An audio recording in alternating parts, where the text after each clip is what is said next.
Thank you, thank you, thank you all so much. We don't have that much time, I think 10 minutes. And I think because we're close to Black History Month, I could get 11, right, hopefully. All right, cool. So I never really saw myself as a wise person. Wisdom to me was always this thing that supposed to come with age. Like, I can't be wise until I've at least had a gray hair or a colonoscopy. Whichever one comes first. But I was raised a sheltered military kid growing up. I moved every 2 to 3 years, and moving that many times caused me to have this very jaded view of relationships. I viewed them as all having an expiration date. I never knew when I was moving, so I just stopped making friends. And I love my parents. I do. They're the best. But the way that they always told us that we were moving, it was terrible. I would go to school, and I would come home, and I would see boxes everywhere in the house. And I'd look at my dad, who is the most private military man that I've ever known. Like, I'm surprised he even told us his name. And even then, some days, I was like, who are you?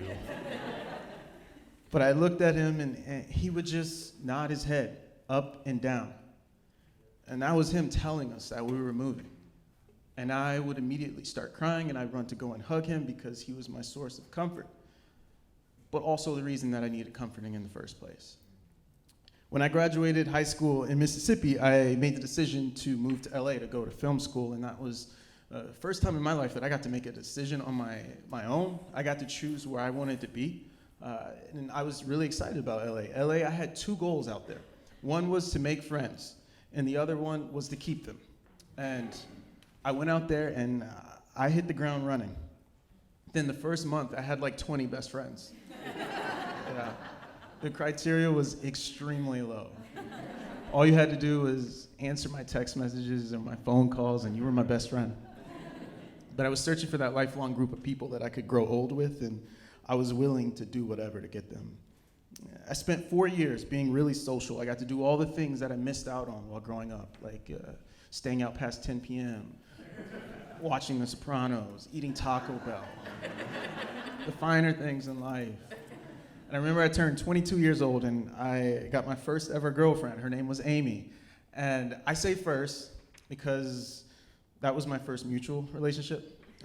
Both me and Amy were in agreement that we were dating. And I was really happy to be in this relationship, but I was also kind of nervous. Transparently, I watched a lot of Hallmark and Lifetime movies growing up, like a lot. We were sheltered. In all those movies, whenever the main character got into a relationship, they always lost their friends. The dynamic changed, and I didn't want that to happen. I had worked really hard for these friends, and I didn't want to lose them. And so I figured I need to come up with a plan that could ensure that I could keep my best friends and my new girlfriend.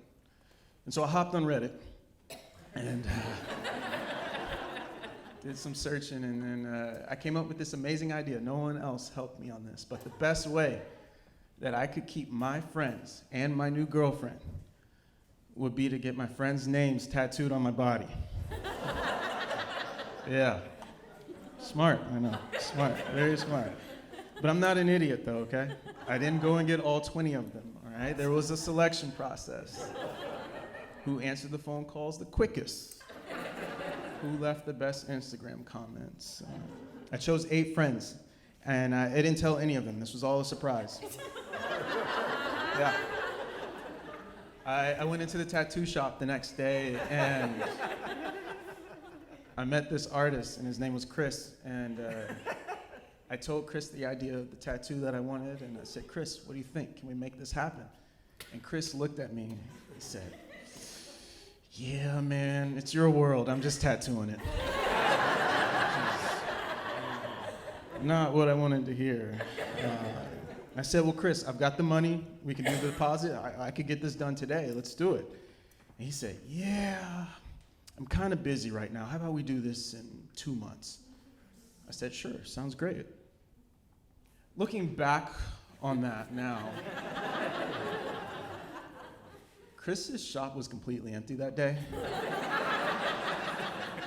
In fact, it was empty every time I went there. And part of me believes that Chris was giving me an opportunity to think about this tattoo. He's giving me 2 months to back out of it, which is very kind of him. The only thing is that I'm toxic.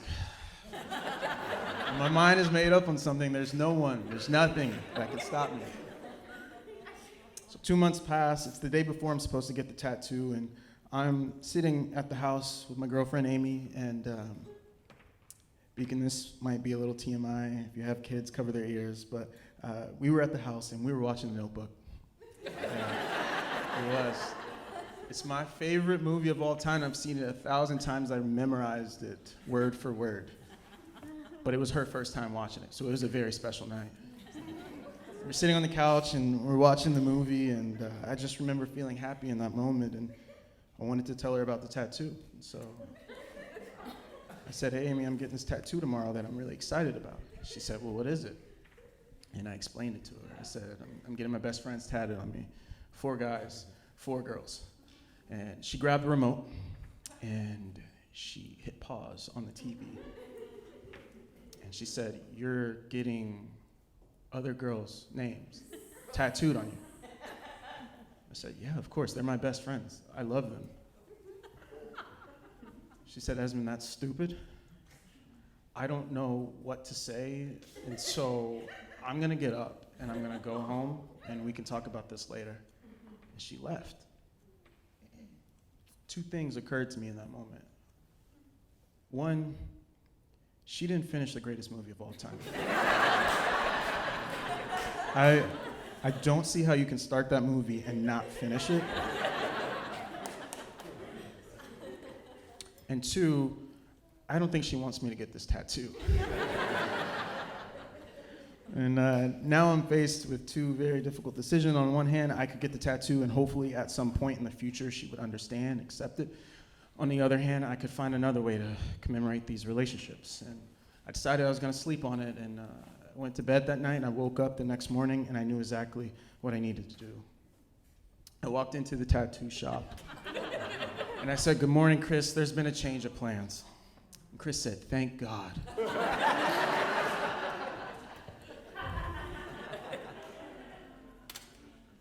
I said, Chris, we're getting another name added to the list.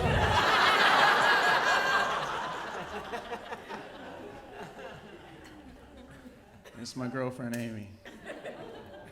Still, to this day, to this moment, I have yet to see a man more disappointed in me than Chris in that moment.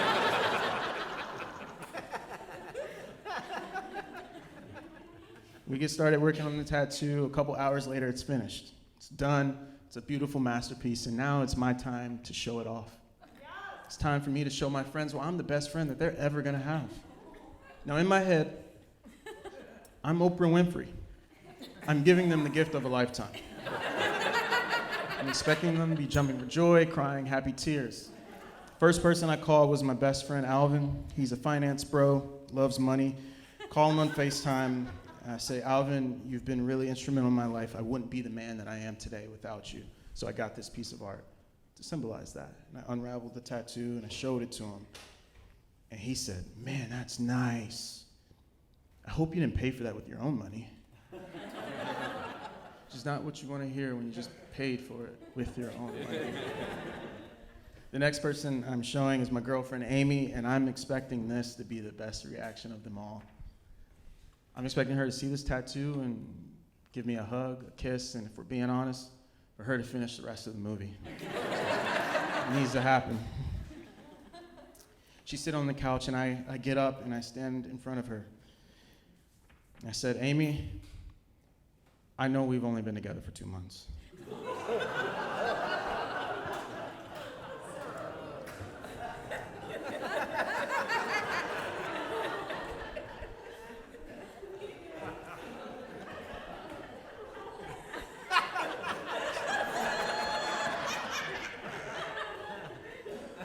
But I think I got you the best gift that you're gonna ever get. I roll up my sleeve and I unravel the tattoo and I say, this is your name. What do you think? And she lifts her hand and she rubs my tattoo and says, "Oh, thanks." That was it. That was it. None of my friends really reacted the way that I wanted them to with the tattoo, but to be honest with you, I was so happy about it that no one could take me down from this mountain. A couple weeks later, after getting the tattoo, I actually got hired to be a flight attendant, and I got based in Dayton, Ohio. I've got nothing negative to say about Dayton, Ohio publicly. And Amy, she was not a fan of long distance, and so she waited till I got settled in training, and then she broke up with me. My tattoos had not even fully healed yet, and she was done with me. A couple years from that, of the 9 people that I got tattooed on me that day, I still only talk to 2 of them. And one of those is my mom. And the other is my dad. For years after that, I was so ashamed of the tattoo. I wore long sleeves. I wanted to forget that it happened, and I was ashamed of it. And now this tattoo, when people hear this story, they always say, "Esmond, why don't you get it covered up? That's an easy fix." But I can't, because this tattoo is now an armor. It keeps me from doing dumb things. Yeah. When I wake up in the morning and I see these tattoos, and I look in the mirror, I immediately audit my life. Am I doing anything remotely close to this? And if so, how can we get far away from that? A couple of years ago, I was dating this girl named Susie, and we had been dating for a couple of months, and we were at this fancy restaurant in LA called the Olive Garden. And she was eating our fancy Italian cuisine, and she looks up and says, "Esmond, this has been the best 6 months of my life.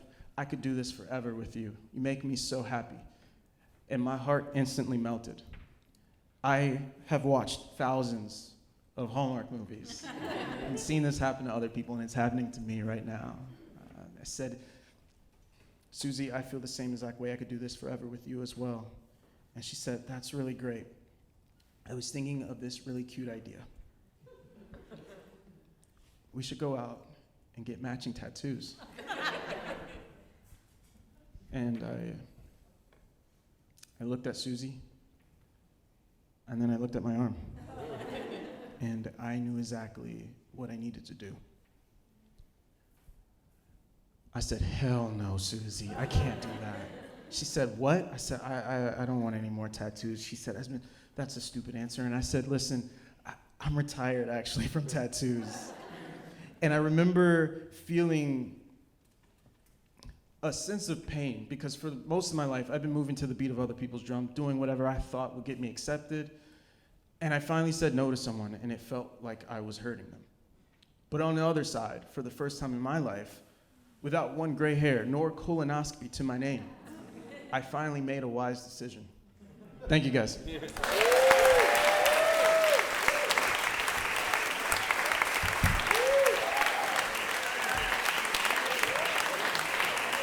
Esmond Fountain, everybody.